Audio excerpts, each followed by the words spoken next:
What's up, Magical Misfits? Drew here. You see my face today. I kind of have a viewer request. One of my viewers, after watching the last reading, had some questions about Kuan Yin specifically, and I think maybe generally working with Deity, or specifically working with Kuan Yin. And while I am not an expert or authority on this topic, I figured I would go ahead and quickly give my thoughts since I was specifically asked. Real quick before that, I hope that all of you are doing well. I hope that you are having a good time gearing up for your Halloween or Samhain celebrations if you have them. My husband and I have been watching a ton of these sort of higher skill level spoopy DIY videos and getting all kinds of inspired, running around to thrifting and looking for stuff. And every year we tried to add just a small amount, a few things to our decor for both Samhain and Yule. And so I got a couple things this year and got some ideas in the works for years to come, but it looks really bad right now, but I'm building up his face. I'm going to paint him. He's going to be cool. That's one of the things that I'm working on. There's another spoopy project I'm working on. And there's also a completely unrelated to any kind of festivities project that I'm working on here in the studio. So I'm in the studio and I thought I would go ahead and reply to the comment, to the viewer question. Real quick, as I said, I'm not an expert or authority on the topic, and honestly, before 2019, I wouldn't have had a whole lot to add to the conversation in general. But as it turns out, I do work with Deity. I do worship Deity at this point. So I do have some advice on the topic. Just generally, let me start there. I am not one of those people that believe that there is a right specific way to do anything, but in this case, work with or worship Deity. You may be able to go find specific traditions that will have a very clear, mapped out way to work with Deity, and that's all well and good, but that is not my understanding or experience of Deity worship. And I think even just using common sense, if we look at modern religion, there's typically more than one way to practice a religion. There are usually different sects within a overarching religion because people have different opinions about how it should be done. So I feel like working with Deity is very experiential. It's something very personal to the individual. There are a couple different ways to start.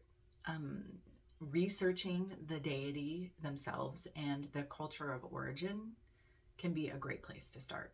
Now, depending on the Deity, obviously that's going to affect how easy it is to discover information about the Deity or the culture that it came from. There is certainly a ton of modern interpretation of deities out there, particularly in sort of witchy communities. I guess my advice is just to be aware and to know that going in, because if you're okay with that, there's nothing wrong with modern interpretation at all, and you're okay with that, great. But if you are looking for something more authentic to the time in which the Deity kind of sprang up in a specific culture, then you might need to dig a little bit deeper. And again, that might not be easy because there are certain traditions that were oral and they didn't write stuff down. I personally worship and work with Kemetic ancient Egyptian deity, and it is really easy to find information about that. Really easy to find information from the time because the ancient Egyptians documented just about everything. They really did. They kept wonderful records. And since a lot of them were on walls of tombs and whatnot, they're still there. And, thanks to the Rosetta Stone and all of that, like we have had a great deal of time to have people become experts in understanding that information and what is written there. Again, it's still going to be kind of open to interpretation when you're going back that far, because the way that people thought and the way their minds worked was very different than the modern day. And that's kind of another piece of this for me.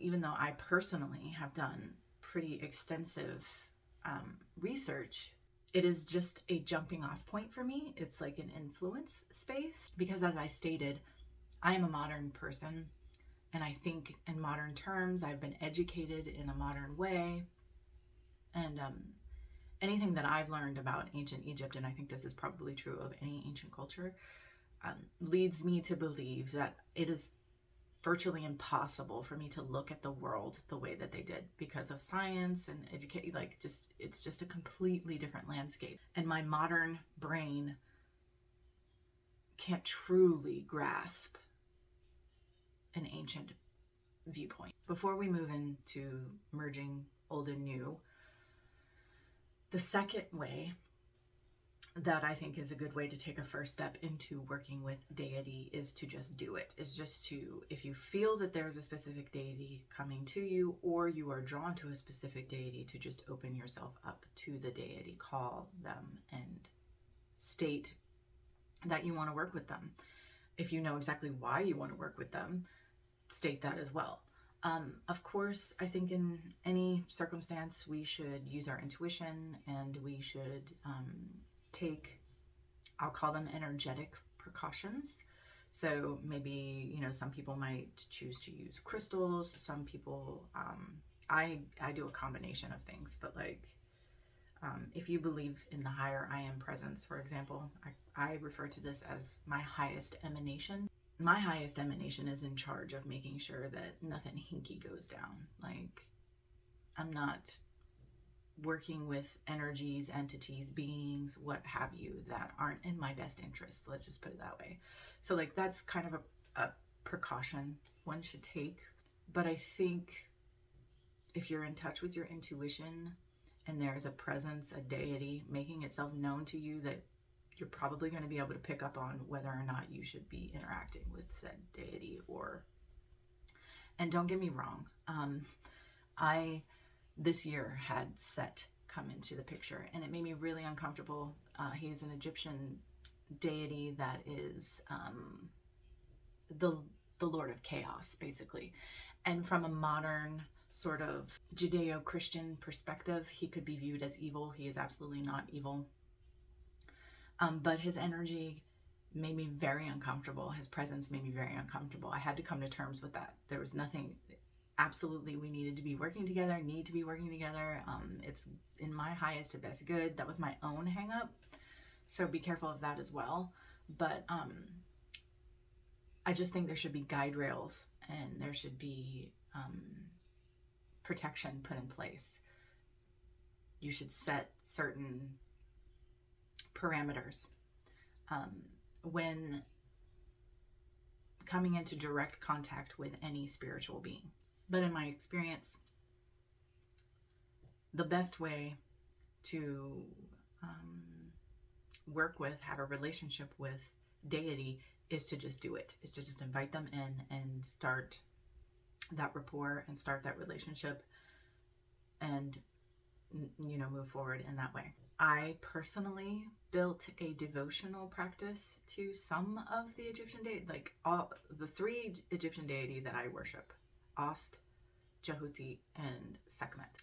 And Set is, I do not work, like I dedicated myself to Ost and Jehuti. I feel very called to dedicate myself to Sekhmet. And that's, if you don't know, dedicating yourself to a deity is basically making a vow to the deity. I had an elaborate ritual that I devised. Again, I say elaborate, it's not elaborate. It's that simple ritual. I have a simple ritual. I just say elaborate because it was more than me just saying, hey, I'm dedicating myself to you. Like, it was this whole thing. I based that dedication ritual off of Kemetic practice, ancient Egyptian practice. The same with devotionals. I do devotionals. Even though I'm not dedicated to Sekhmet, I do a devotional to her because I worship her.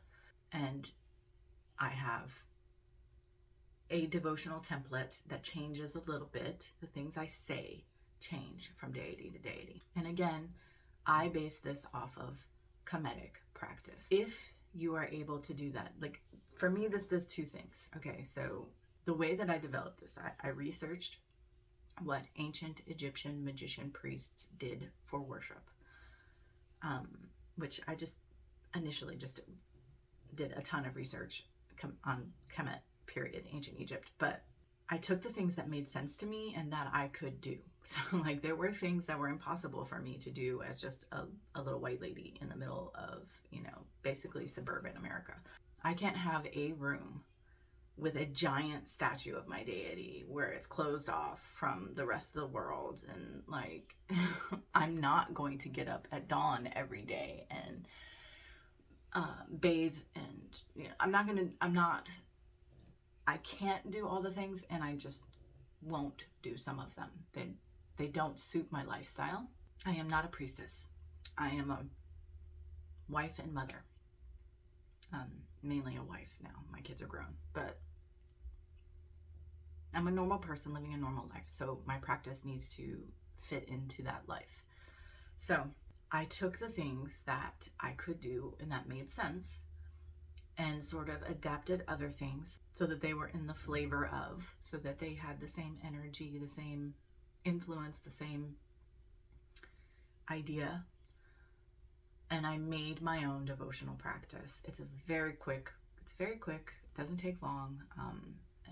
But for me, this is a way that it's twofold. I am honoring the deity in a way that is familiar to them. It would be like if you had a relative, an older relative, and you went out of your way to do something in a way that reminded them of their youth. It's kind of that energy, right? It's like I am intentionally doing this in a way that will evoke something very deep within you for your roots of where you came, the culture and the time that you came out of.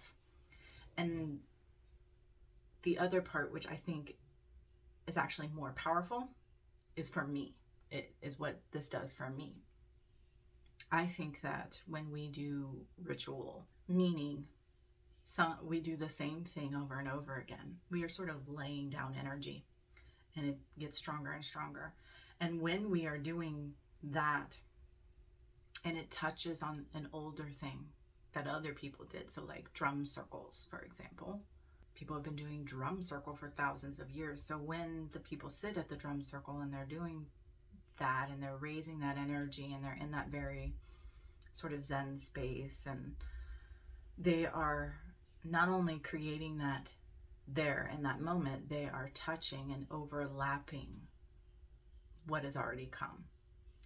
And in a more quantum way, you could think of it as, I tend to think of it as what is happening somewhere else in a different time space, basically at the same time, because there is no time, like everything happens now. So by doing this devotional practice, I am laying down these paths of energy, and however often I do it, but that's also being amplified by what was done before. Like it's all feeding into each other, and it's very powerful energy that I am able to tap into by doing so. If you want to create a devotional practice, it could be as simple as, you know, creating a little space. Maybe if it's Kuan Yin, you could put a little statue of Kuan Yin, maybe like a rose quartz, and you could offer water or your favorite tea or something to eat or a flower. And that could be how you do your devotional. You could do that every day. You could do that once a week. You could do it once a month. You could do it just as you feel called. Like it's entirely up to you. It can be as simple or as elaborate as you want it to be. And again, if you want to look to what may or may not have been done in the time and the culture that the deity arose from, that could be very powerful for both you and your relationship with the deity. First and foremost, I feel like you should follow your intuition. Again, with my own devotional practice, for example, I decided, okay, I did the research and I pulled in what worked for me.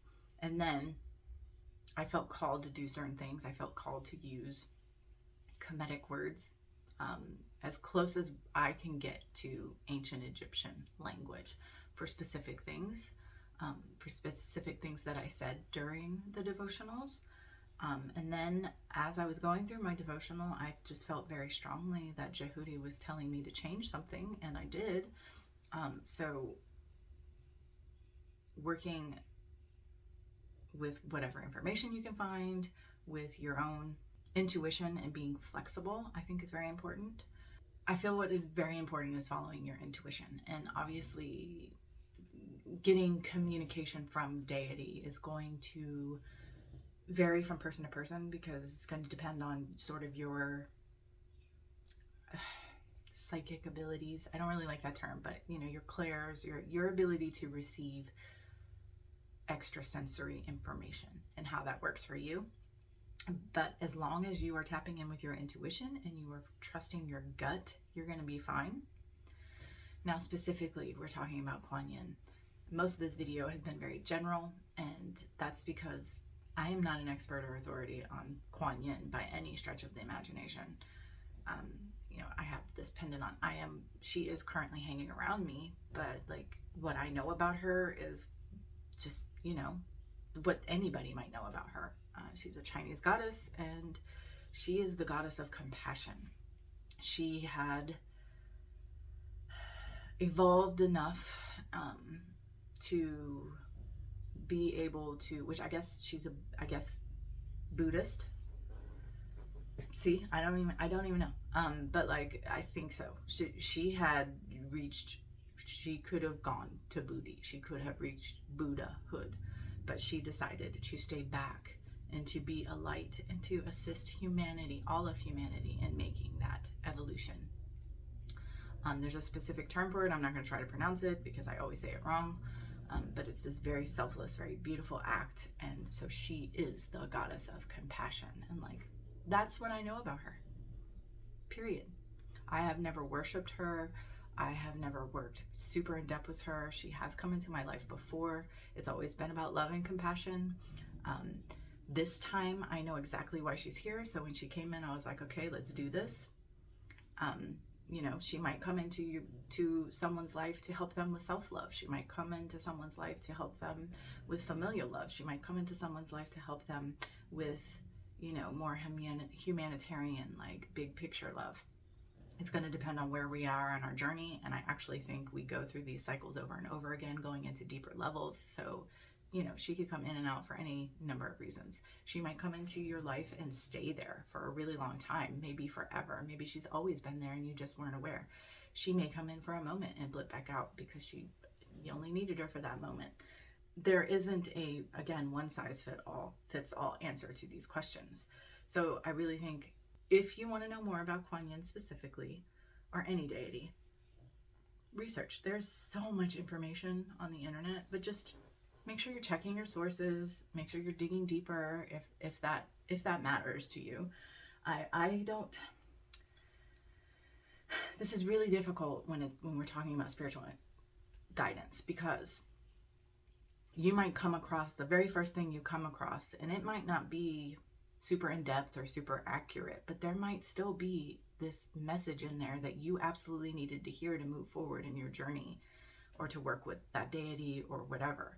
So to be open, look everywhere, look for signs, look for, you know, information, anything that can give you guidance, but follow your gut and follow your intuition and build a personal relationship with deity, whatever deity that is. Let other outside voices, my dog is so snoring. She's snoring over here. Let other outside voices shine a light, but don't let them draw the path for you. Like, don't take everything outside yourself as gospel, because the deity has come into your life to work with you on what you need specifically. And so that's going to look different for everybody. Yeah, I'm just going to continue to ramble on and on, saying the same thing over and over again, so I should stop now. Look, this is what's been making all that noise. You been snoring? You've been snoring through my video. I've been trying to talk to people and you've been snoring. Look at me. Look at me. Trying to ruin my video. You are so cute. You are so cute. I think that's everything that I wanted to say on this topic. I hope that it was even remotely coherent and that it was beneficial to someone somewhere. And again, I hope that you're all doing well. And until next time, much love and gratitude.